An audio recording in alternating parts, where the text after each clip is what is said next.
In my family, resilience acts as a silent family member. It is not talked about, but it can be seen within the branches of our family tree.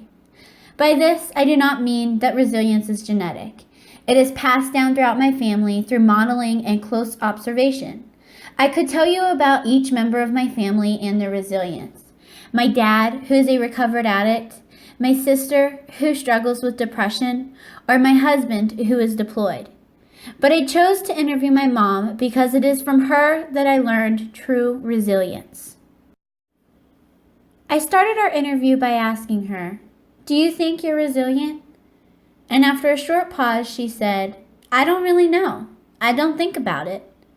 I then read her a definition of resilience, and she slowly realized that yes, she is resilient. In today's world of bragging on social media and quote-unquote woman power, I truly believe there is something to be said about a person who holds true resilience and doesn't know it.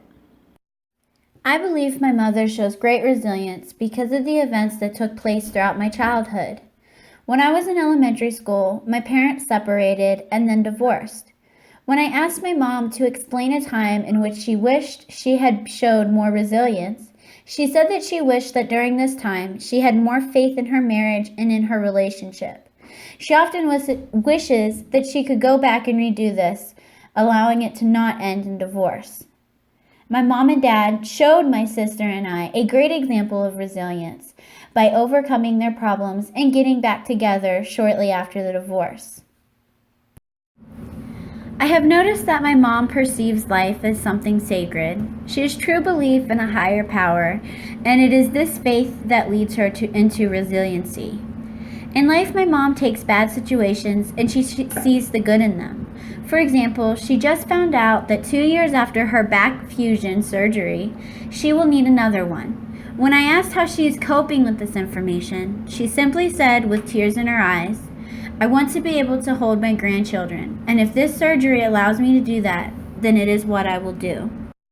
In the last 21 years, I have learned so much about resiliency from my mother. I have learned that to be resilient, you don't need to boast about it. When life throws a hard situation your way, you accept it, do what you need to do, and you move on. My mom says that to be more resilient, you should find faith in a higher power, whatever that may be. You should keep a positive attitude and find the good in bad situations.